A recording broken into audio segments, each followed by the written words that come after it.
Closed captioning for The Casey Malone Show is sponsored by Hunter Stevens Land Title Agency. Integrity, service, and commitment you can trust.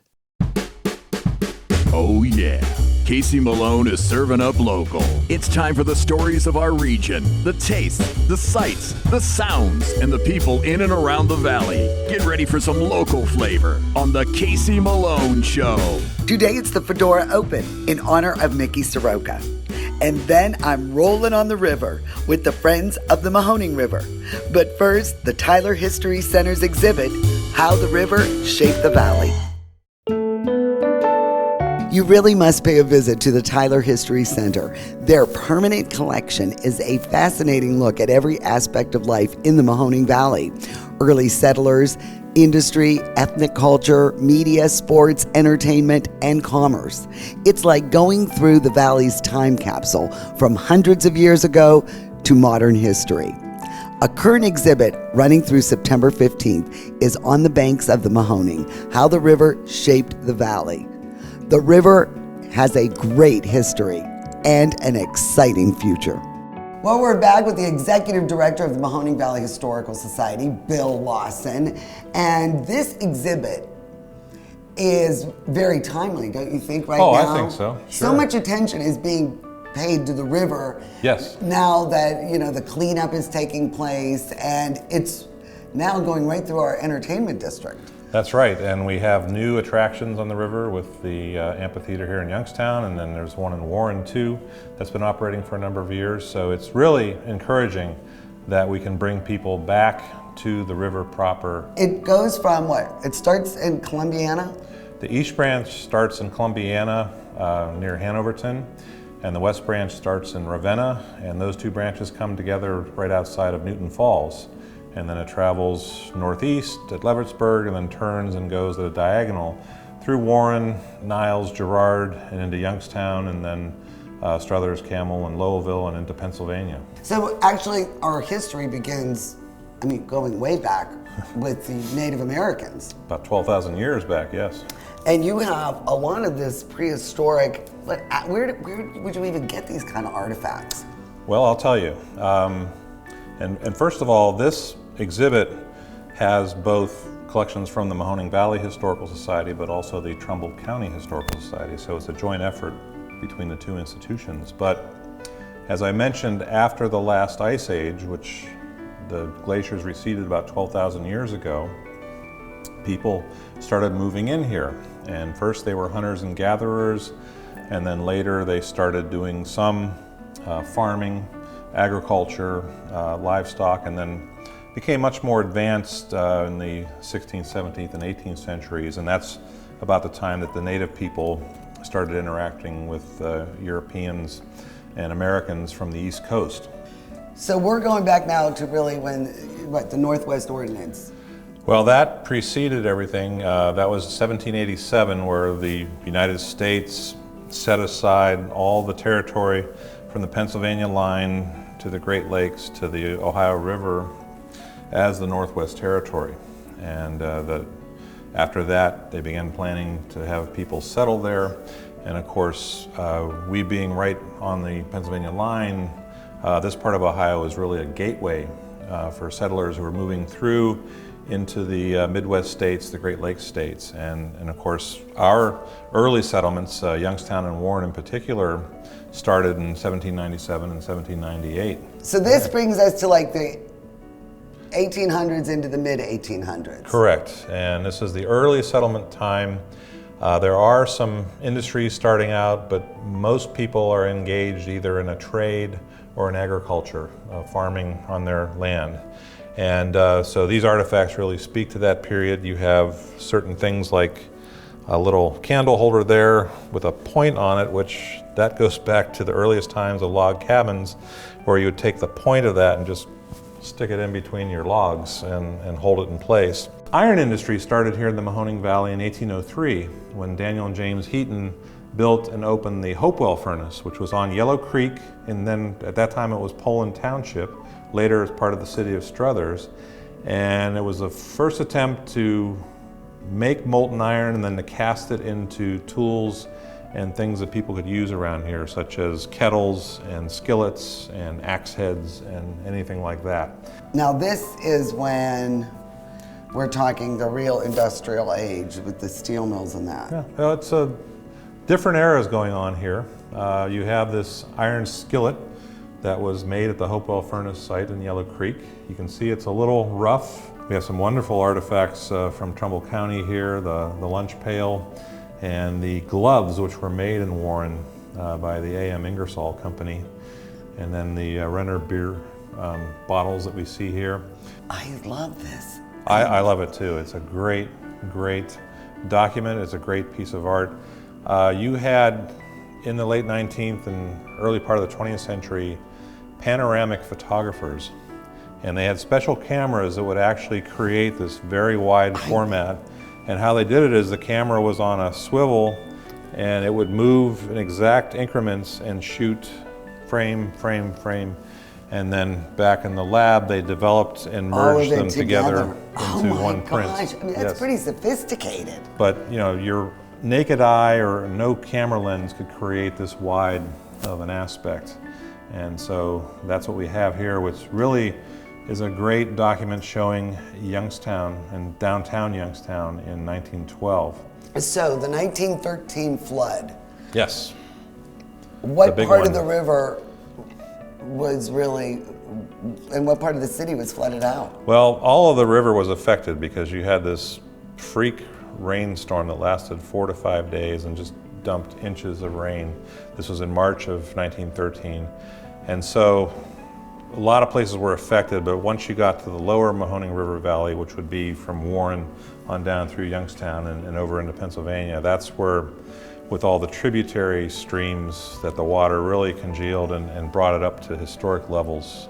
Here you can see a photograph of the Market Street Bridge in Warren, where the water is actually up to the bridge deck. Oh my gosh. And these are some great shots, one in downtown Warren and one in downtown Youngstown. So there was a pleasure boat company in Youngstown. Yes. And there's a pleasure boat operator here in Warren where, and this is that pool I was telling you about behind the mill dam. It's a steam-powered boat, and you can see there's passengers on it, and it would just putt around in the river. And then also you can see over on the shore, you have a boat livery, and you could rent a rowboat and take it out into that pool and row around. And, you know, romance your gal. And there's Mahoning Avenue coming across and people looking down on the boat as it operated. So there was recreation to do in the river in the 19th century, and now we're bringing it back with the Warren and Youngstown Foundation amphitheaters, and I think that's all for the good. The Casey Malone Show will be right back with more local flavor.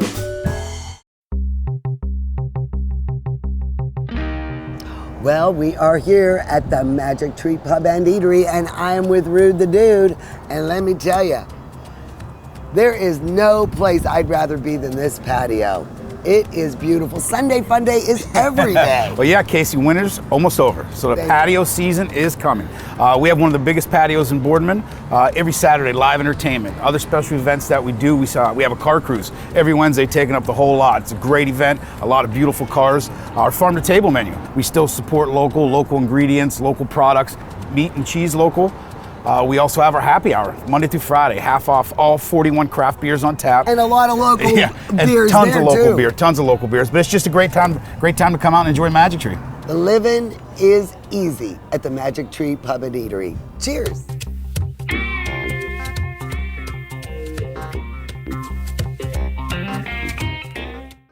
Hi, I'm Elizabeth Bernard. I've been giving the people of our valley free advice for over 30 years, and my message has never changed. If you're involved in a car, truck, or motorcycle accident, don't try to handle it yourself. Call a lawyer. A lawyer will be your representative, dealing with doctors, medical insurance, and all the red tape that you may face. Hiring a lawyer doesn't mean you'll end up in court, and remember, there are no upfront fees on personal injury cases. That's good advice. Need a lawyer? Learn more at elizabethbernardlaw.com. Mayflower Woolham is your full-service independent insurance agency. We work with several insurance companies to offer you choices for your insurance needs. We'll find the right product at the right price. Personal, business, farm, life, trust Mayflower Woolham. You focus on what's important, we'll take care of the details. Mayflower Woolham, close by with 3 locations to serve you.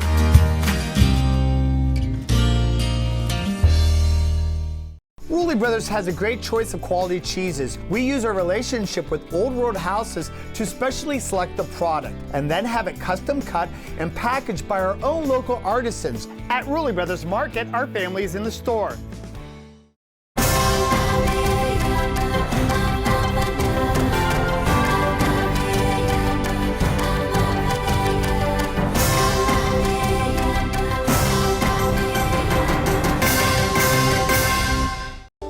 Is it time to update your color style? R&S Paint will assist you with your choice of over 3,400 Benjamin Moore colors. Vibrant, durable, and easy to apply.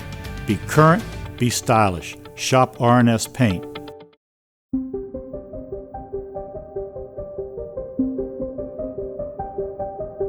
Well, I am not really sure whether to kiss or kick Mr. Callinger here. He is a friend of the Mahoning River, and he really got me involved with this kayak canoe trip. Good. And you are a kayaker. Yes.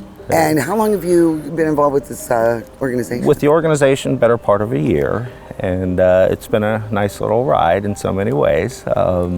There's a lot to like about, for several reasons. One of the things is that the organization provides information, and it monitors legislative things that might affect the Mahoning River. And I know we're all excited about the possibility of this becoming a state park. I mean, and that might not be... and you see the other communities, how, the river has transformed their downtown and their area, because it just, attracts people, it attracts business, where before ours was not in such good shape with the mills and all that and the dumping. So now we really do have an opportunity to build upon the river. It's really nice to see it go that way too. I mean, when you're on the river downtown, because it is surrounded by essentially a tunnel of trees, if you will. Yeah. And it's very hard. Maybe the viewers will notice this in the segment. And the perspective, I think, will be really neat, to see it from the river view. From the river point of view, and it's just a very pretty ride. It's something we've probably waited decades for, and we're finally being able to do it. What was the first place you kayaked? Where did you start your little hobby? For me, Mill Creek Park. There you go. Okay, and the nice thing about Mill Creek Park is that there's some the lake portions, which allows you to get some exercise, but there also are some portions back up inside the creeks where you could really observe wildlife. And so then that just spurred further use of the kayak. And then in addition to the legislative and the informational things that this organization does, it also helps to spur recreation. Because of this organization, you're going to be introduced to a lot of places where you can kayak. In western Pennsylvania, eastern Ohio, there are so many places, lakes, rivers, that you're not really aware of. And not only are there a bevy of these places to do, the access to these things has greatly improved as well. This is Don Rex, and he is on the board of the Friends of the Mahoning River. And how long have you been involved? Probably 4 or 5 years now. And what made you get involved with this organization? I was always interested in the river. We used to canoe with my kids from Niles to Girard. So when I saw the organization, and they met at that time at the public library, that's when I started going.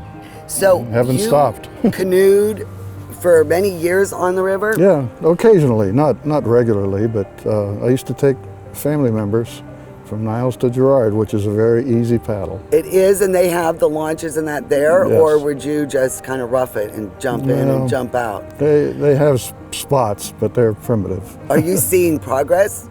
Oh, with the river and the cleaning and getting it together? Definitely, yeah, definitely. But as far as launches, we were very instrumental in getting the one in Girard. We're the ones that approached the mayor and council about applying for the grant to get the Girard launch, and we got it. Yeah, and I'll tell you, I mean, that connects everybody. Now, have you taken it all the way into Newcastle? Yes. How long does that ride take? I've taken it on and in the river. Have you dumped a couple times? Oh yes, I've become famous for getting caught in strainers I don't know if you know what a strainer is. Well, no, but I hope you'll tell me. It's simply where a tree has come down and the branches are in the water, but the water flows through the branches. But if you get caught in it, you don't flow through. You get stuck. Oh my And then you gosh. eventually flood and you go in. So when you go in, what is the water like? I mean, is it just... Not bad. In fact, the last time I went in, I was towards the rear of the pack going, so I knew there was people ahead of me. So when I went in, I just laid back on my life vest, put my feet out in front of me, and just floated down to them. Patricia Dunbar is one of the founders and the president of the Friends of the Mahoning River. And you started this organization back in 12. Right. And what were the goals of your group when you started this? Well, first of all, we wanted to advocate for the river. So we wanted to be the voice of the river in terms of restoring it, in terms of recreation, because so many people think it's like a sewer. Don't step in it, you're gonna get sick, and that's not the case. It is, Ohio EPA did a biological study in 2012, 2013, and found that the water quality is improved. And there's still gunky sediments in there. Yes. But the water quality is really good. The fish are coming back. I mean, it's just wonderful. And I wanted, just to get that story out and to get the community to value what a wonderful resource that we have running in our backyard. And it really is a long river. Oh yeah. I mean, it goes from Columbiana, all the way into Pennsylvania. Right. I mean, it's quite a river. Well, not only that, but it's got a U shape. So it starts in Alliance, is where the headwaters are, goes north into Leavittsburg and Warren, then starts coming south, and then, yes, goes into Pennsylvania. So it's very different. And what changes have you seen since you started this group? More launches, which more is awareness. More awareness as well, yes. Because another thing that our group does is we have an annual River Fest. This year was our 8th, because we've had one every year since we've started. Just again to bring people down to celebrate the river, to make them aware that the river's here. It's we were participating with Lowellville. They're trying to remove that dam, and that's another goal, is getting rid of all the low-head dams that were put in place during steel making. We needed it back then, but we don't need them now. And now they're just an obstacle for water quality, for fish, for recreation. So your goals are just to keep it accessible and just to keep it, for recreation. Recreation, and just the fact that, just to come down here and see the beauty.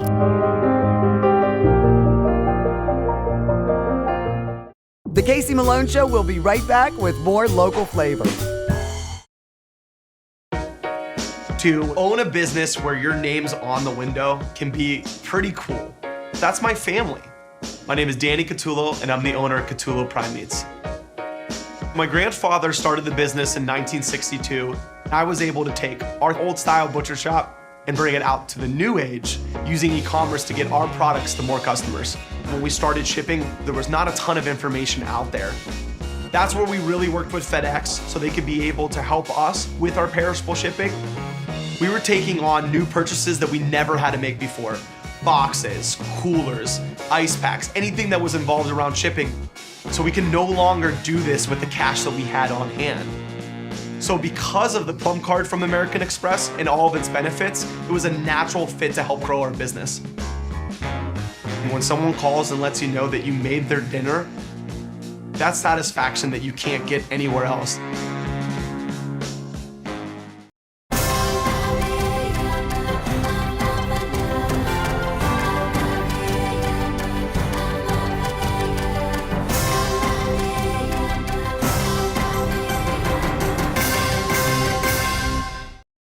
There's a new standard in assisted living. One that combines comfort, luxury, convenience, and the highest quality expert care. Your loved ones can experience it now in Canfield's premier senior living location. The Inn at Ironwood offers fine dining and amenities such as a concierge, salon, housekeeping, and laundry services. And a truly elegant setting in Canfield.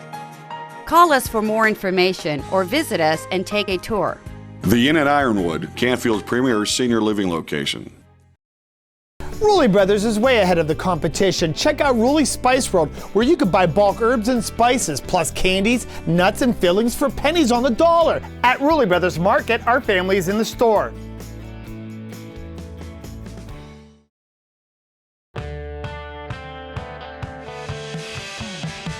The world world's best Beatles tribute band is coming to the Mahoning Valley. British Media performs live Friday, August 9th under a spectacular open-air structure behind St. Maron's Recreational Center.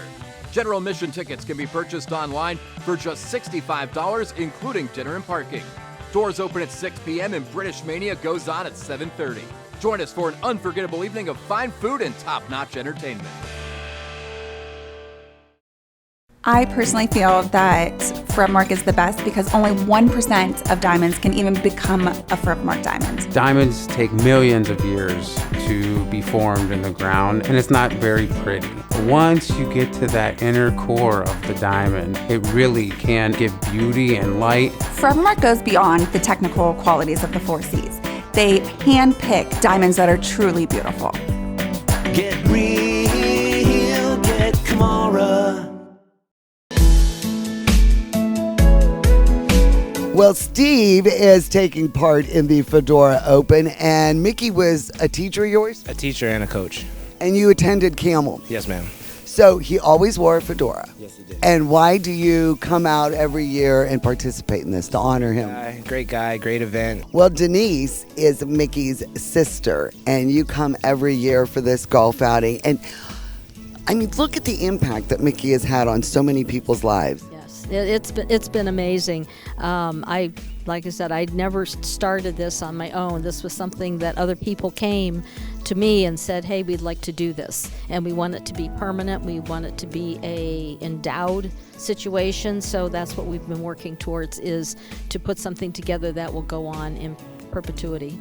And, you know, what kind of scholarships and that have been granted through this foundation? We grant about $4,000 scholarships every year. And then what we've done lately, though, is branch out. We've put a form out on the website for the teachers and staff that can actually propose a project.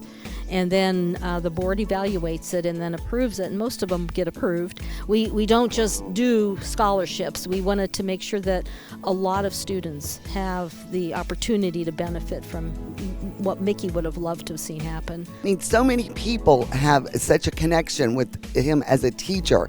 And I mean, he really was involved at the high school level with, you know, kids, even if he didn't teach them, huh? Exactly. Even if he didn't teach you, you had a connection to Mr. Soroka. I don't want to get emotional, but seriously, I don't know if I'd be where I am today if it wasn't for him and all he did for me. Even coming back after I graduated, I took calculus. I took calculus in college, and I didn't even have to open my book because that's how much he taught us in calculus. But really, his lessons kind of, covered life in general. And I remember talking to him as in my career, and I was like, I don't know if I'm happy right now. I don't know what to do. And he looked at me and he said, that's okay. And he looked at me and he said, and he had a nickname for all of us. I'm not going to say it on air, but he said, you know what? You can admit you're not happy, but do something about it. Well, another fundraiser that goes to the Soroka Foundation is their pancake dinner. And that's held every year in March. Right around St. Patrick's Day. And Kevin heads up that fundraiser. And again, that you serve thousands of people that day. Yeah, and it's I think we're in the upper hundreds of it, but every year we're getting a lot more people, and it's a great benefit. We have a lot of great workers there and a lot of good people that come. Rick Ozier is the golf coach at Camel and a teacher, and this is a fundraiser for the golf team too, right? Yes, since the inception of the Fedora, Coach Mick was always a real big part of the school and athletics. Well, cheering up the Fedora Open is John Palmer, and your association with Mickey goes back to college. You were roommates? Yes, we were roommates at Youngstown State University. And obviously this is to honor him and you really miss him, but it doesn't seem like you have a hard time getting people to donate their time or their money, because he must have been a beloved guy. Yeah, Soroka was, he was friends with everybody. No matter who you talk to, when they talk about Mickey, they talk about him being a friend. I mean, you are all over the place helping people in the Camel school system. Yeah, we're helping not only the Soroka Foundation, but also the Camel golf team and the Camel cheerleaders as well. And how long do you think we'll be able to sustain this? Oh, this could go on for years. And Eric Gonzalez is welcome to run this for many, many years. We've done 7 years at this point, and I'm happy to be part of it, and I'm happy to turn over to Eric. Well, the Fedora is always held right here at beautiful Bedford Trails Golf Course, and you are now going to take over this event. Eric Gonzalez, and you were a former student of his? I was a former student of Mickey's. I'm one of the few that probably had the pleasure of having Mickey as a student. Was working with Mickey for a long time, and then we were really good friends as that all came about too. So. And now, you said he was a groomsman in your wedding? He was. People see pictures at times, and they kind of say like, "Mr. Soroka was in your wedding?" And yeah, Mr. Soroka. I didn't refer to him as Mr. Soroka anymore, but yeah, Mick and I were really close. He was one of the groomsmen in my wedding. Okay, now I've got to just ask. You work with the Camel Schools now. I do, yes. And you really see the benefit of this foundation and what it's done for the school system. Yeah, it's been one of the things I guess I enjoy seeing. Being in the buildings, I actually get to see what we're doing as a foundation kind of roll out into the buildings. And I love your fedora. Actually, there's a story behind that one. When Mickey passed away, the family did give me a fedora. So is that Mickey's? This is Mickey's fedora. I wear it for the outing, and then I put it back on the shelf. It's the only time I wear it, so it is one of his. The Casey Malone Show is sponsored in part by Denise and John York and the DeBartolo Corporation.